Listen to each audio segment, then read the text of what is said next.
Assalamu alaykum, hörmətli televizor görgüçülər. Dünya Uyğur Qurultayı Tor televiziyasının gündəlik xəbərlər proqramımıza xoş gəldinizlər. Mən İftixar Abdurşid.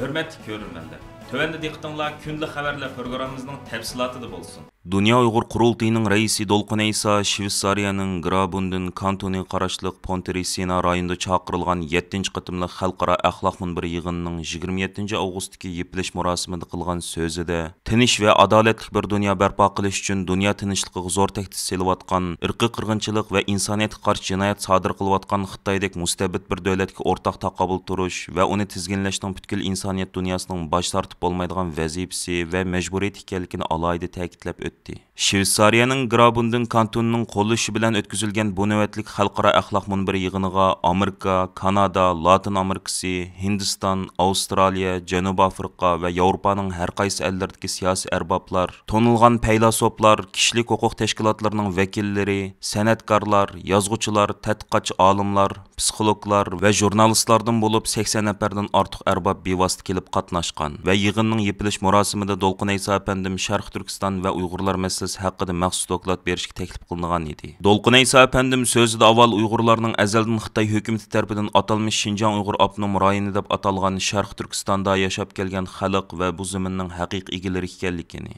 kommunist Xitoy hokimiyati Sharq Turkistonni ishg'ol qilgan 1949-yildan buyon Uyg'urlarning vaziyatining kundan-kunga nacharlashib bo'libmi Xi Jinping hokimiyat beshiga chiqqandan buyon Uyg'urlar eng ichinishli tragediyalarga duchor bo'lganligini, Xitoyning Uyg'ur xalqiga bir asrdan buyon yurgizib kelgan zulmning bugun taraqqiy qilib irqiy qirg'inchilik va insoniyatga qarshi jinoyatga aylanganligini ta'kidlab o'tgandan keyin 2017-yili Sharq Turkistonda jazo lagerlari ta'sis qilingandan buyon millionlagan Uyg'ur va boshqa yerli xalqlarning turmalarga, jazo lagerlariga va majburiy emgak maydonlariga band qilinganligini, faylasoflar, tarixchilar, yozuvchi adiblar, diniy olimlar va akademisiyanlarni o'z ichiga olgan Uyg'ur sarxillarining mutlaq ko'p qismining turmalarga va jazo lagerlariga qamilib ig'ir qiyin qistoqlarga duchor bo'layotganligini, Uyg'ur til yiziqining cheklanib Uyg'ur milliy ma'rifining butunlay xitoylashtirilganligini, jamoalarning, mazorliqlarning chiqib tuzilinib diniy asarlarning ko'ydirilganligini, Uyg'ur o'smirlarining ota-onasidan majburiy ayritilganligini, Xi Jinping boshchiligidagi Xitoy hokimiyatining tut maqsadining Uyg'ur xalqining milliy kimligini tamoman yo'qotish ekanligini bayon qildi va Xitoyning Sharq Turkistonda Uyg'urlarni asos qilgan yerli xalqlarga yurgizayotgan irqiy qirg'inchilik va insoniyatga qarshi jinoyatlarning Londonda qurilgan Uyg'ur sud kollegiyasi tomonidan xalqaro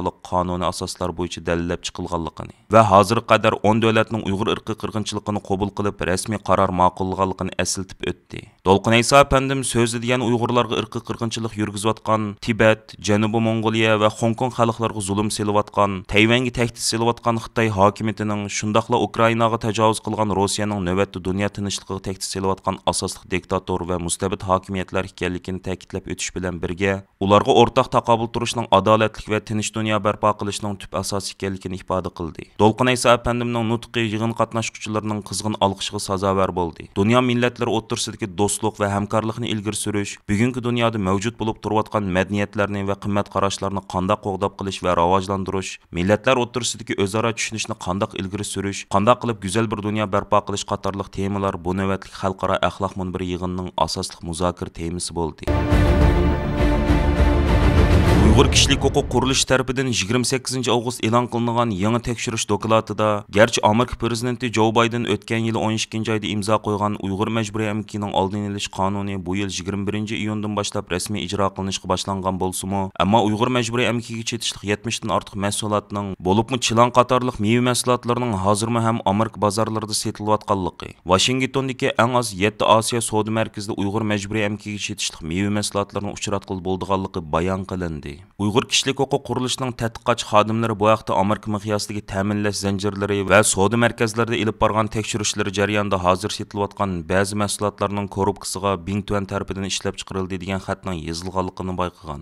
Amaliyotda bo'lsa Amerika hukumatining yer shari Magnitskiy qonuni bo'yicha Sharq Turkistondagi jallod qo'shin Bing Tuan tarafidan ishlab chiqarilgan butun mahsulotlarning import qilinishi va Bing Tuanning xalqaro pul muomala sohasi bilan bo'lgan aloqasi cheklangan edi. Dokladda Dunyo Uyg'ur Qurultiyi ijroiya komitetining raisi va Uyg'ur kishilik huquq qurilishining direktori Ömer Qanat apandimning biz Amerika hukumatining Uyg'ur majburiy amkining oldini olish qonunini astoydillik bilan to'liq ijro qilishini, bu qonunga xiloflik qilib hozirmi ham Uyg'ur majburiy amkiga chetishlik mahsulotlarini Amerika bozoriga yo'tkab kelib setayotgan shirkatlarning qonuniy javobgarligini surishtirishini, bo'libmi Magnitsky qonuni bo'yicha embargo qo'yilgan Bingtuanga qarta yanama unumlik jazolash tadbirlarini yo'lga qo'yishni umid qilamiz degan so'zlarga o'rin berildi. Uyg'ur kishilik huquq qurilishi bu vaqtdagi yozma doklad bilan birga yana Uyg'ur majburiy amkiga chetishlik ko'plagan mahsulotlarning hozirmi ham Amerika bozorlarida setilayotganligiga doir hujjatli film ishlab chiqdi. Amerikaning BDT kishilik huquq kengashida turishliq bosh elchisi Michel Taylor, BDT kishilik huquq oliy komissari Michelle Bacheletning o'z va'dasida turib, vazifasidan ayrilishdan ilgari Uyg'urlar haqidagi dokladni e'lon qilishga chaqirgan. Michelle Bacheletning BDTdagi vazifasi 31 avgust kuni rasmiy oxirlashadi. Michel Taylor Twitterda yo'llagan chaqirig'ida mundaq degan: "Men Michelle Bacheletning uning oshkora va xususiy ravishda, jumladan shaxsan menga bergan va'dasiga to'liq amal qilib, vazifa o'tash muddati to'shishdan burun Xinjiang to'g'risidagi dokladni e'lon qilishga chaqiraman." U yana mundaq degan: "Dunyoning Xinjiangdagi kishilik huquq vaziyatining mustaqil va rostchil shaklda aks ettirilishini bilish haqqi bor." Michel Taylorning chaqiriqi BDT kishilik huquq oliy komissari Michelle Bacheletning 25 avgust Jenevada o'tkazgan axborot yig'inida BDTning Uyg'urlar haqidagi dokladni e'lon qilishga tirishayotganligini aytgandan keyin e'lon qilingan. Uning so'zi kishilik huquq tashkilotlarida Bacheletning mazkur dokladni e'lon qilishda Xitoyning qattiq besimiga uchrayotganlik ta'sirotini paydo qilgan. Ammo muxbirlarning mazkur doklad haqidagi savolga javob berganda yuqorqi ifodalarda bo'lgan. Amerika CNN xabarlar to'rining aytishicha, Michelle Bachelet muxbirlarga yana o'zining bu dokladni e'lon qilmaslik besimiga uchrab kelayotganligini bildirib, "Lekin men har qanday dokladni besim ostida e'lon qilmayman yoki yoshirmayman" degan. Buningdan bir qancha hafta avval chet el taratqullari Xitoyning BDT kishilik huquq oliy komissariga dokladni e'lon qilmaslik to'g'risida besim ishlatayotganligi, buning uchun Xitoyni qo'llaydigan davlatlarning ishga silayotganligini xabar qilgan edi. Xinjiang gazetining xabaridan ma'lum bo'lishicha, BDTning Xinjiang dokladini e'lon qilmaslik xalqliq bir paytda turgan bir vaqtda Xitoy Urumchida Zimbabwe, Sierra Leone, Kamerun, Eritreya, Somali, Lesotho, Kotodova, Gambiya, Iroq, Laos qatorliq ellarni asos qilgan 10 dek davlatning Jenevada turishliq diplomatlarini kutib olgan. Yaponiya Uyg'ur jamiyatining 28 avgust Yaponiyaning eng chong orol o'lkasi Hokkaidoning markazi Sapporo shahrini markaz qilgan holda Xitoyning irqiy qirg'inchilikka qarshi ilib borgan norozilik harakatlari va guvohlik berish yig'ini Yaponiya matbuotlarining kuchli diqqatini qo'zg'adi. Bu Uyg'urlarning Hokkaido orolida tunji qitim Xitoyga qarshi norozilik faoliyati o'tkazishi bo'lib hisoblanadi. Yaponiya Uyg'ur jamiyatining muavin raisi Xolmat Ro'zaxun boshchiligidagi fidokor azmatlar 28 avgust tushdan burun oldi bilan Sapporo shahar markazida Xitoyning Sharq Turkistonda Uyg'urlarni asos qilgan yerli xalqlarga qarta rəhimsizlar yurgizayotgan irqiy qirg'inchiligi va insoniyat qarshi jinoyatlar tasvirlangan 3000 parchaga yaqin tashviqot varaqi tarqatdi va Sapporo xalqiga Sharq Turkiston va Uyg'urning navbatdagi vaziyati haqida ma'lumot berishga tirishdi. Shu kuni kechda Yaponiya Uyg'ur jamiyati Sapporo shahrida yerlik parlament a'zolari va har soatlardan bo'lib 80 dan ortiq kishi qatnashgan Uyg'ur irqiy qirg'inchilik haqida guvohlik berish yig'ini o'tkazdi. Yig'inda Xolmat Ro'zaxun apandim o'zining oila kechirmishlarini asos qilgan holda Xitoyning Uyg'urlar ustidan yurgizayotgan irqiy qirg'inchiligi, jazo lagerlari tuzumi, qonunsiz tutqun qilish va qiynash, majburiy emgak silish qilmishlari haqida tafsiliy guvohlik berib yig'in ahlining kuchli diqqatini qo'zg'adi. Xolmat Ro'zaxun apandim Dunyo Uyg'ur qurultiyining arzi bilan Londonda qurilgan Uyg'ur sud kollegiyasida maxsus guvohlik bergan edi. Bugun, ya'ni 29 avgust Xolmat Ro'zaxun boshchiligidagi fidokor azmatlarimiz Xitoyning Sapporo shahridagi konsulxonasi oldida Uyg'ur irqiy qirg'inchiligiga qarshi namoyish o'tkazdi. Garchi namoyishchilarimizning soni oz bo'lsa-mu, ammo ular jangovarlik bilan Xitoyga qarshi jaranglik shuar to'lab, Xitoy konsulxonasidagilarni qattiq bearam qildi.